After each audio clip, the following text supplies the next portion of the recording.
So I'm really, really pleased to announce Tim Kadlec.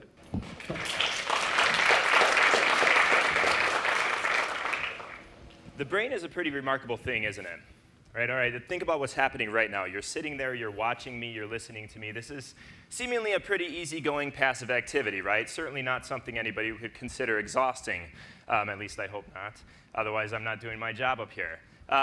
Yeah, but it seems like a pretty laid-back, chill kind of thing. But while you're doing that and just sitting there, your brain is working like crazy. What's happening right now is you're receiving all sorts of sensory information. You're receiving information about the temperature and what you're touching and what you're hearing and smelling and seeing. And you're putting all of these things together. Your brain is processing this all to try and create a picture of the reality that you're experiencing right now. And this is a really complex process, as it turns out.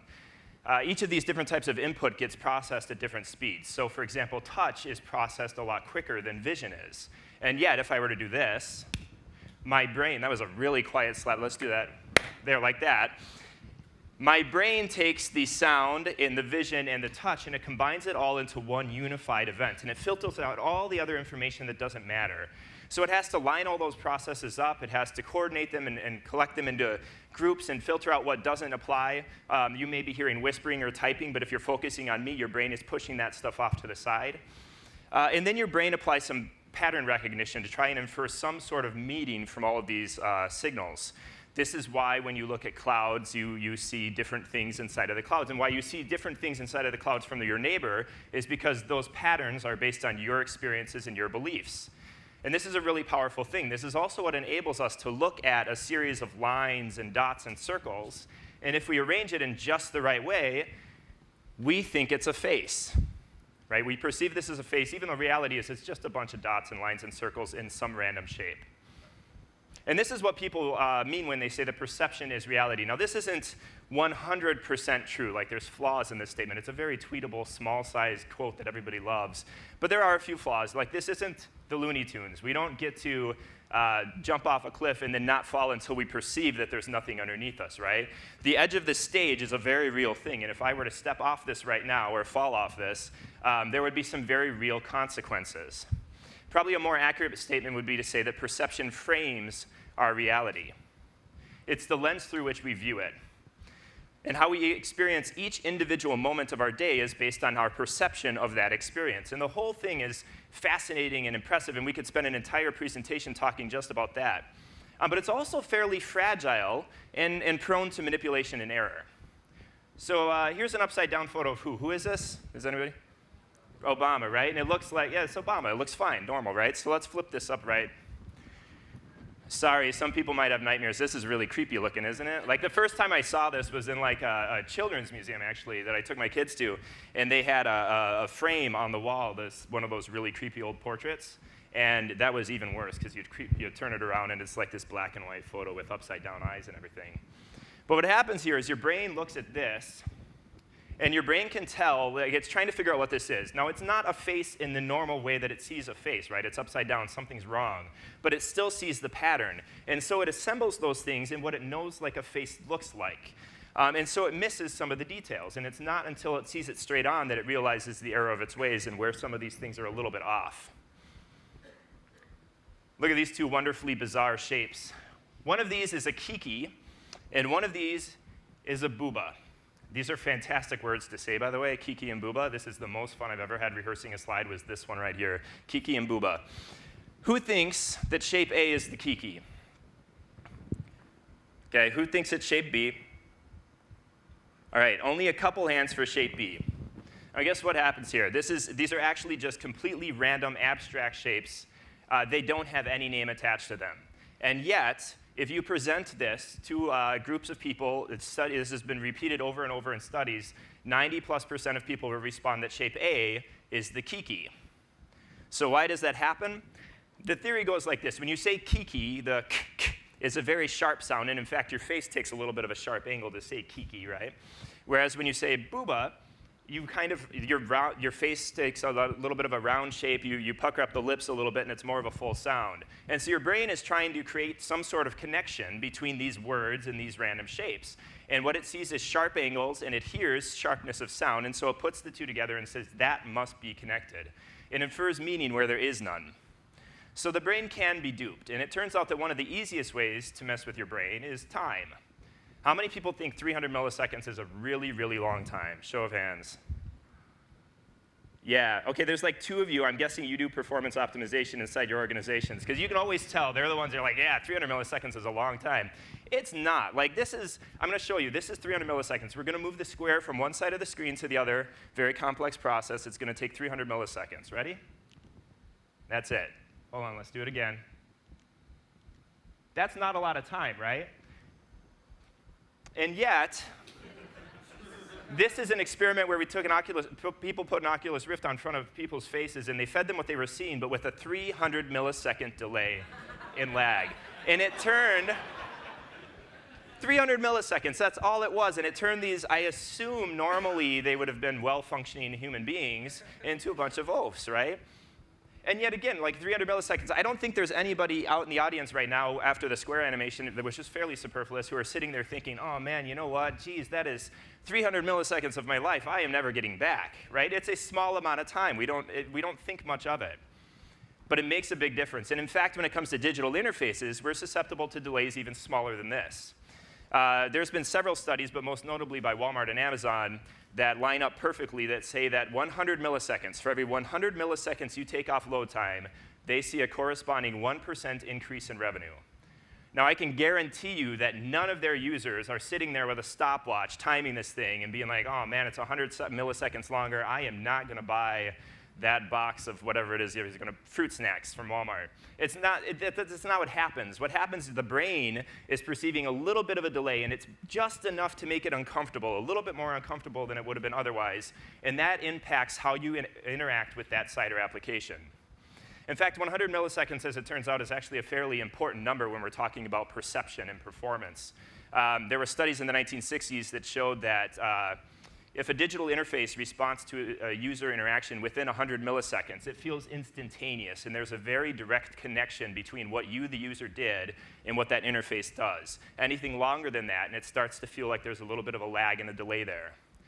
The same studies found out that you have 1,000 milliseconds to maintain the user's focus. Anything over this, and they start to like lose focus on the task at hand and get distracted a little bit. So these are very, very important perceptual benchmarks. But they also present, we'll say challenge instead of problem because I choose to be optimistic, but they present a bit of a challenge on the web because there's a lot of work that goes into getting a page to appear on your screen. So let's say you were going to generateconf.com and you want to, you type it into your browser and you want to get it to appear. This is what happens just from the network side of things. First off, it has to say, all right, generate.conf, I've got to figure out where that server is. So it needs to do a DNS resolution. It needs to figure out what IP address that DNS points to, that domain name points to. Now, ideally, this is cached on your browser or your operating system if you visited Generate a lot. But if it's not, then that means it has to make a round trip out somewhere and get that information and bring it back. Once it has the IP address, it has to establish a connection to that server. So now it has to go and talk to that server. It has to do what's called a 3-way handshake, so another full round trip and basically half of another, before it can get primed up and ready to go. Now, increasingly, our sites today are going to be over HTTPS, because HTTPS everywhere, and it's very important, and they're also taking away all of our toys. So we can't use like geolocation and things like that if we aren't on secure. So this is increasingly common, and this introduces another level of communication where we have to actually negotiate the SSL connection. And finally, after all this is said and done, now we get to request our file, and if we're lucky, and if the developer did a good job of optimizing that file, and it's small, it can fit back in a single round trip. Basically, if it's 14K for that first hit, it'll come back in that first round trip. Otherwise, you're going to have several round trips involved in just bringing that content downloaded as well. Now, let's be, again, optimistic. And we're going to say that this is a high-speed connection. So we're going to give ourselves 50 milliseconds to get out to the server, so 100 milliseconds to get back. That's not too bad. That still means 100 milliseconds spent resolving the DNS, establishing the connection, doing this request, and then another 100 to 200 milliseconds for the SSL negotiation. So in the best case scenario, we're spending 400 to 500 milliseconds just to get that very first request completed and brought back down to the browser. And again, like if you open this up on a mobile network, it's going to be significantly worse. There's another step where it has to communicate with the mobile network towers, and that can take up to 2 seconds or so on a 3G network. That's before any of this actually happens. The latency numbers would be significantly higher. And in fact, we're also not including in here any time for the server to actually figure out what it needs to return. There's server processing time involved as well. So when we say that we're blowing half of our perception budget on just these requests, that's in the absolute best case scenario. That's why every performance advocate ever, including myself, has said the exact same thing. The fastest request is no request. And I do mean everyone. Like, we have a club. And to get into the club, you have to agree to say this at least once a year. You also have to master the secret 3-way handshake. It's very serious business. You're also not allowed to use JavaScript frameworks at all, actually. I'm not joking.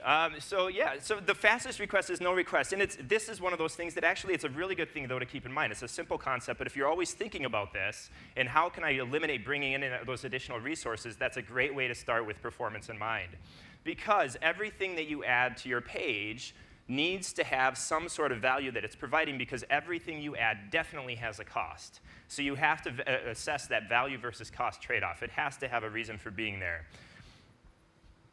Increasingly, though, the answer is that, yeah, we need a lot of this stuff there. Like, if people are having increasing expectations for the performance of their site, their expectations for the fidelity and the richness is also increasing at the same time. People want beauty and speed. So increasingly, the challenge we have is how do we balance this visual fidelity and this richness with performance? And there's a whole list of technical things. Like, if you've ever heard any of the rules, like, concatenate this and minimize this and get rid of your, reduce extra requests and all of, kill an image kind of a thing. All of these sorts of techniques work. One of the most interesting new ones is the resource hint standard, which lets you communicate to the browser so that the browser can do some of this stuff ahead of time. It lets you get sort of ahead of the game. It's a little bit of a pre-browsing thing. So let's walk through those very quick. The resource hints can be included 3 ways on your page. You can either have a header, so a link header, that points to whatever asset you are trying to apply the resource hint to.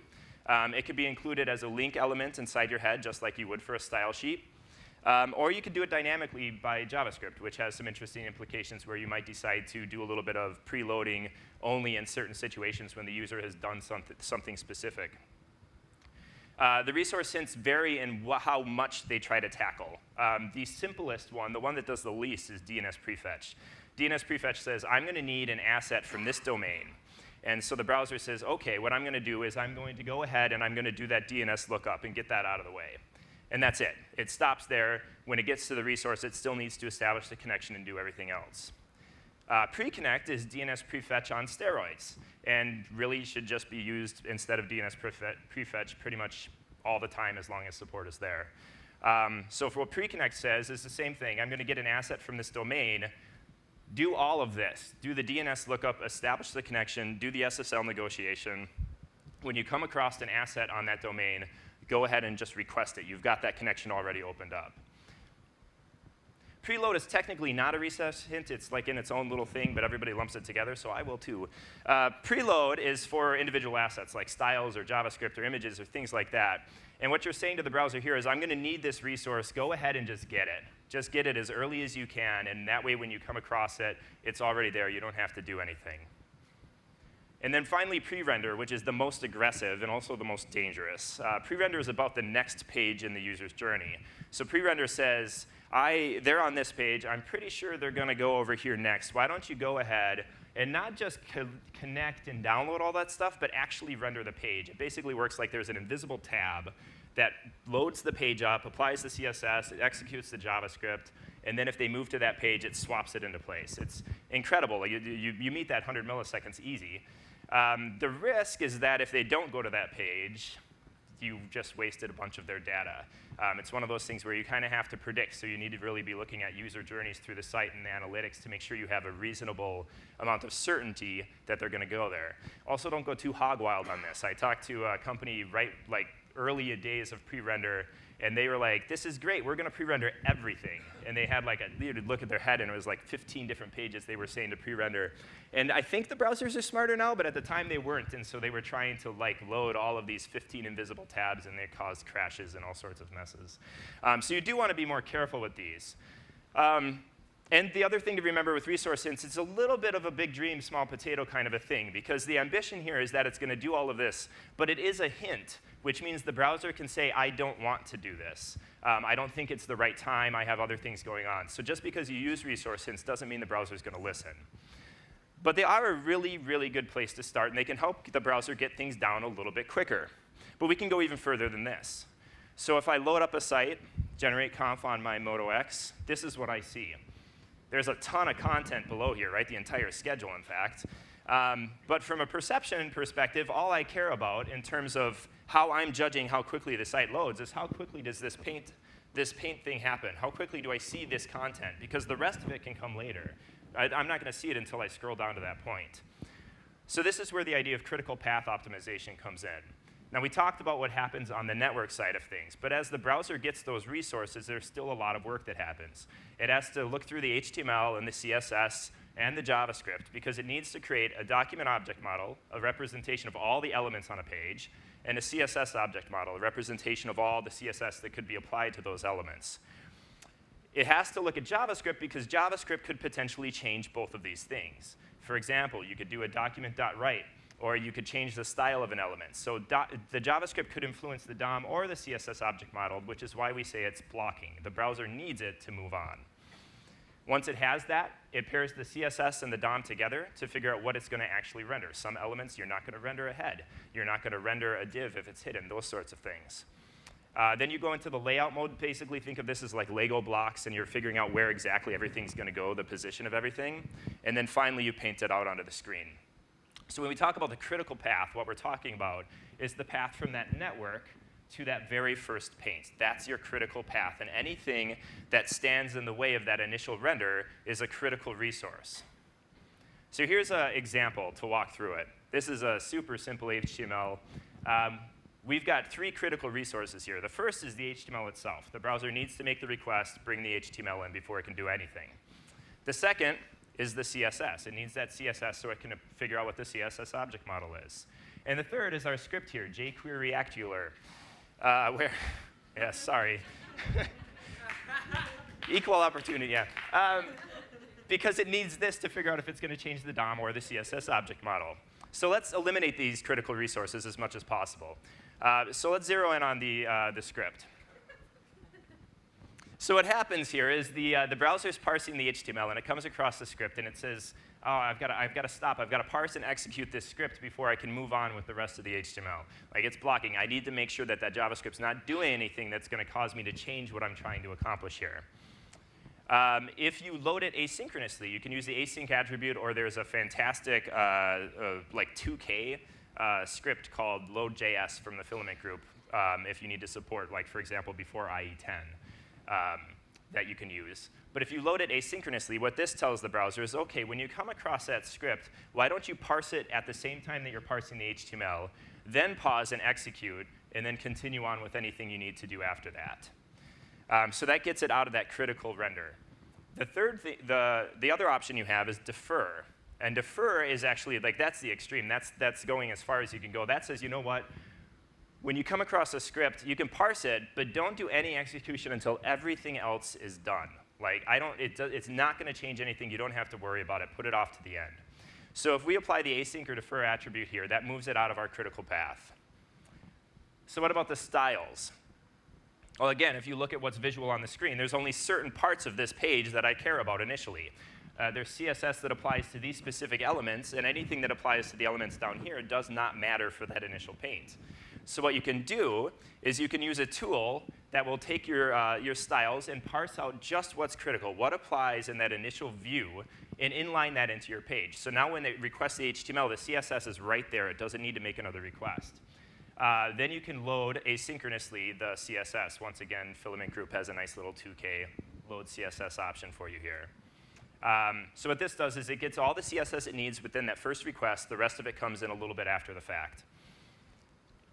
For subsequent page loads, you could set a cookie here too, because at this point, presumably, the browser is going to have that full CSS cached.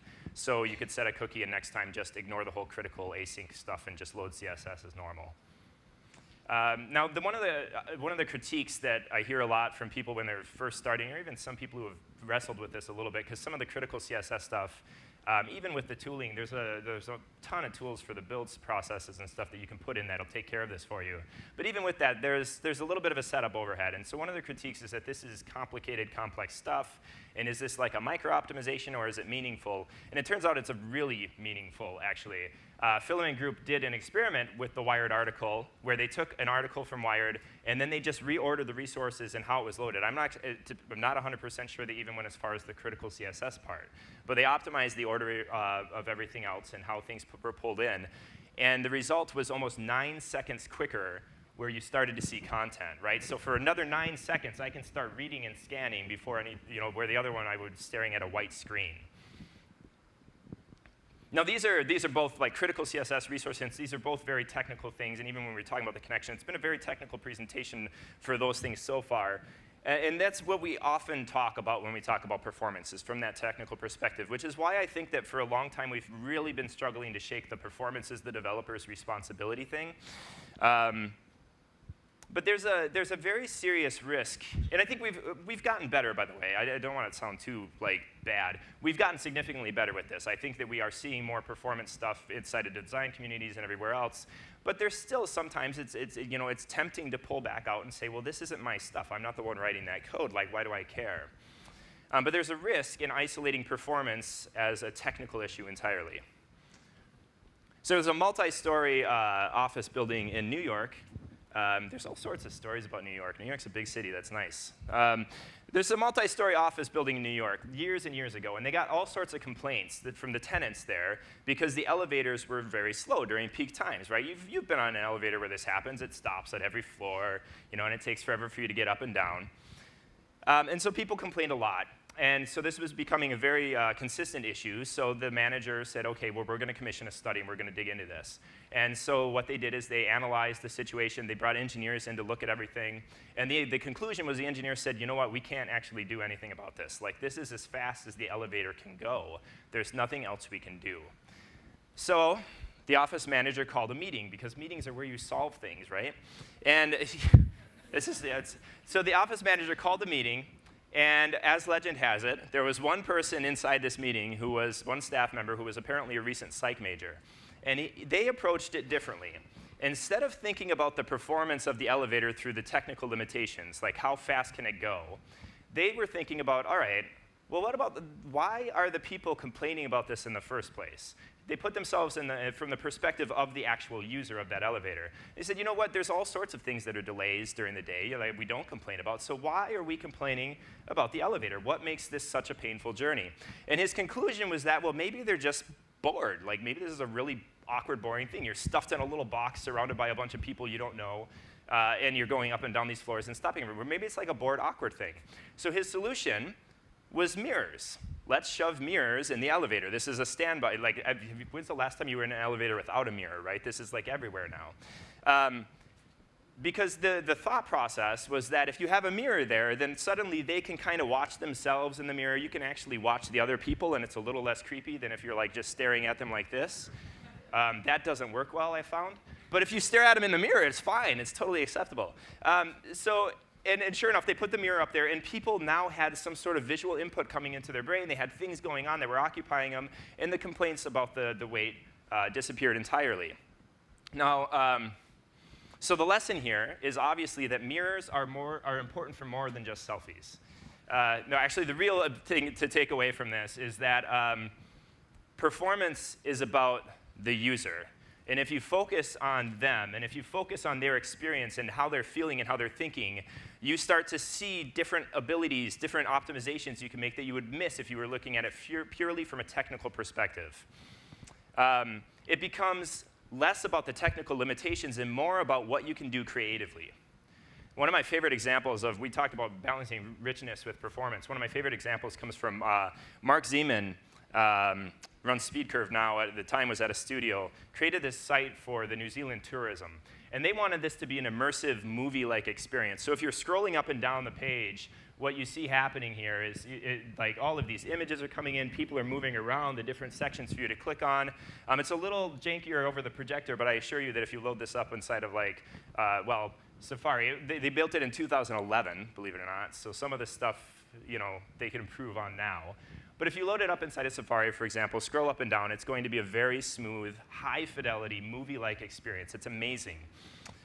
It is 25 megabytes when it is fully loaded, which raises all sorts of questions about that. But one of the things I want to point out from a creativity perspective is that it is fully usable almost instantly and with maybe 200 kilobytes. That's it, before the entire page is fully usable.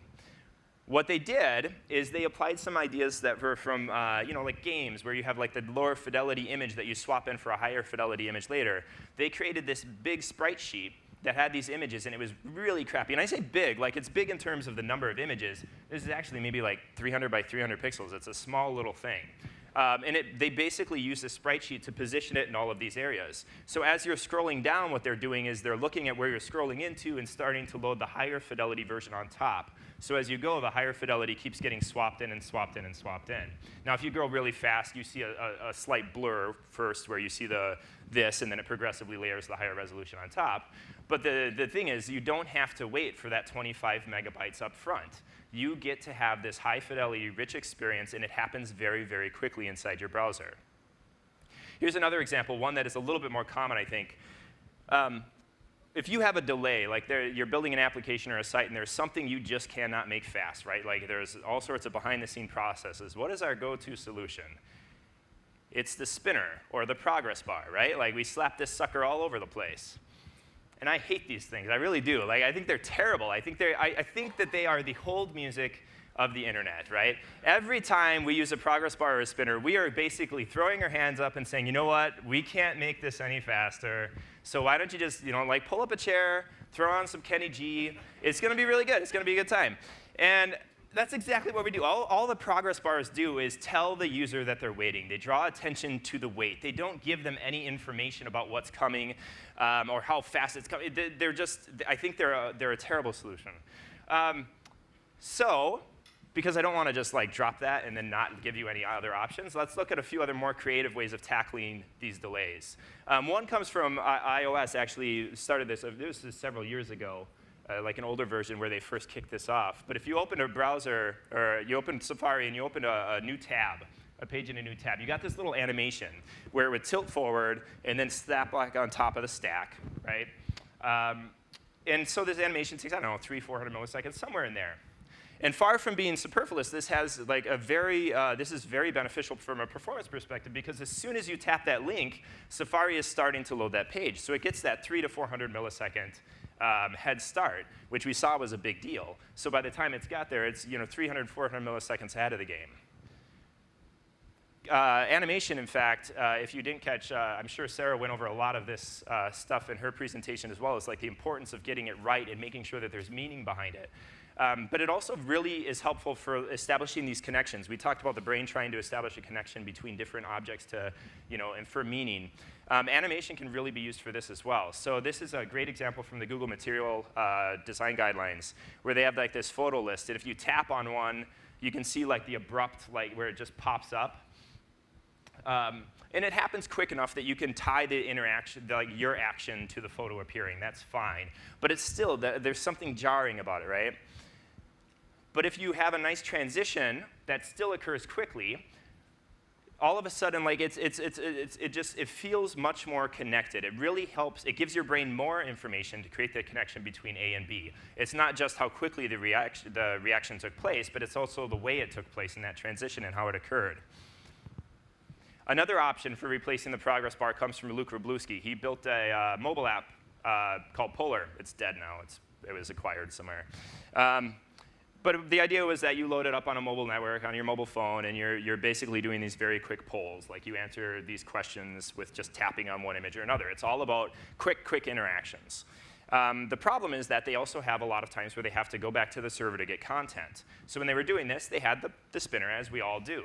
And everybody that was using it kept giving the feedback that this is really slow. Like, there's a lot of lag, there's a lot of delays when we're trying to get new polls to vote on. You don't get in between people in their polls. And so they had a challenge here because this is meant to be used on a mobile device, which means there's going to be a lot of really crappy mobile networks that they have no control over.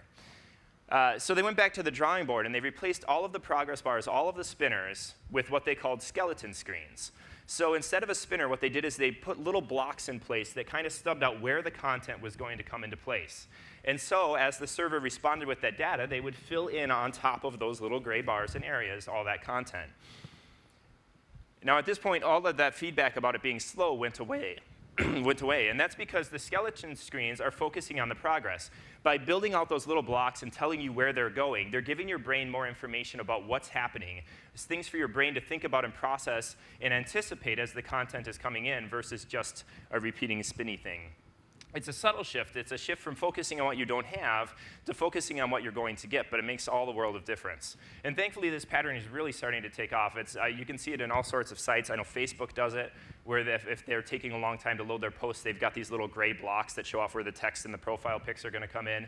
And in fact, these are just empty div elements with CSS applied. So they are there immediately, right? So you get immediate feedback that something's coming and it's going to be in this general form. In fact, this is going to be even easier with service workers, as those are starting to catch on and get broader browser support. The Google Chrome team has been very vocal about using service workers. For anybody not familiar, the idea is that you have a proxy inside your browser. You have a little bit of JavaScript that you can run, and any request that gets made, you can grab it in JavaScript and do something else with it entirely. You can do whatever you want. Basically, which is scary. I had one Google person explained it as like giving developers a cannon to shoot themselves in the foot with. Like it's that kind of thing. But it is very powerful. And one of the things that they're pushing with the architecture is this idea of an application shell. The idea that you could have a stubbed out bit of HTML that just maintains the structure of the page, and you cache that on the device. And then so on second page and third page requests, you just fill inside of that shell, and you fill the content, the dynamic bits in. Another really interesting example for handling delays comes from Travelocity. You've noticed they didn't get rid of the spinner entirely, though, which is disappointing. However, if I go to search a flight from Rhinelander, which is where I am, or nearby, to San Francisco, if you watch this box, it's a little blurry, but I'll try to keep you posted. It's going to continue to update this box as it's searching out. So now I've hit submit, and what it's doing is it's saying it's checking with airlines that fly this route. It's going to start looking for different routes for me. It's searching for the shortest flights. It's going to handle duration. It's telling me all of these little bits and pieces that it's doing along the way. Now, I'm not an idiot. I see one person shaking their head at me like, dude, come on. I'm not an idiot. They're not doing all of these things as this is not what's happening. But what's going on is they are telling me all the potential work that I don't have to do anymore, right? I don't have to do this. I don't have to find all those flights by duration. I don't have to, try to sort through all this crap. Like, it is all being done for me within this system. And because of that, because I get this feedback and I see the things that I don't have to do anymore, I start to value this experience more. And because my brain has more information to process about what's going on, my brain perceives it as being faster as well. In fact, there were studies done specifically with travel sites with this exact same type of process, where they found that with this sort of progress indicator versus a spinner, people would wait up to 5 seconds longer and still view that site as being faster, just because they have additional information to process.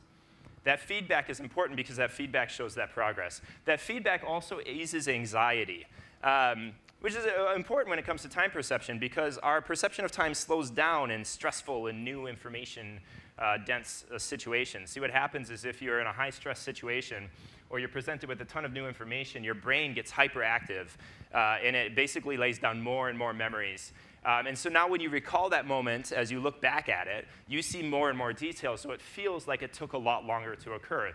This, by the way, is also why time seems to go faster as you age because you're laying down less and less memories. So when you look back at a summer as a 40, 50-year-old person or 30-year-old person or whatever, you look back at the summer and you're like, man, that flew by. Whereas like a kid, the summer days tend to this drag, right? Because they've got all sorts of new memories and new information they're processing the entire time. So easing anxiety helps with that because it makes that process feel faster for you. There are also times, though, where you want to go the opposite direction. This is Don Norman, who's one of the co-founders of Nielsen Norman Group. And he talked about the work he was doing at the time with H&R Bloq, building a tax app that would do your taxes for you. Now, how many people like doing taxes, right? And nobody likes doing taxes. My dad is an accountant. My dad can't stand doing taxes, right? And it's his job. Like it's not a very fun thing, and it's a stressful thing because there's all these things you have to fill out and try to figure out, and if you do it wrong, you're going to get less money or maybe you have to pay. So they built this app that was going to do everything for everybody. And they tested on the people, and what they were getting back from the feedback is that users were getting to a point in the app where they're like, they had done this by hand, and they knew this was hard stuff. And the computer was responding instantly with the calculations. And they're like, wait a minute. All right, I get that computers are faster, but there's no way. This is hard. Like, the brain knows that this task is something very difficult, and you're telling me you're going to do it in a fraction of a second. So they did not trust the application at all. So what Don and his team did is they inserted artificial delays. They'd calculate it just as fast, but then they'd prompt some text up there and be like, hey, just hold on a second, we're crunching some numbers, just bear with us. And then they would display the actual result. And all of that feedback went away. Now people trusted the app. They're like, OK, good, it's working. It's doing something. I get it. Now, I don't know how. He never gave a sequel to this talk, so I don't know. But I would assume and I would hope that what happened is that artificial delay was gradually reduced over time. Because as you get more familiar with that interface, that becomes less and less necessary. But up front, it's an interesting approach. And when you look at it from this lens, this like viewing it from the anxiety and slowing things down occasionally, it's really hammering home that performance isn't just a race to the finish line. It isn't a blind race to the finish line. Performance is about choreography. It's paying close attention to when to slow down and when to speed up. It's paying very close attention to what impact that has on your users, and building sites that are easy to use and sites that don't have that unnecessary friction. Because how it feels matters, because their perception is what frames their reality, right? Performance is about the user. Forget the metrics for a minute. Those are great, and it's fun to look at all the metrics, but it's really about the user. And if you were in Marcy's talk about accessibility and performance, she really hammered home, like, you gotta care, right? And that's what's at the heart of performance. It's not shaving a few milliseconds off your load time. It's caring about the users enough to give them an experience that's fast, that's frictionless, that doesn't cause them undue stress. And if we shift our focus to the user, if we focus on them, we put ourselves in their shoes and what they're experiencing when they use our sites, we can make performance user-centric, and we can give them the experiences that are fast and beautiful and that don't cause them all that stress. Thank you.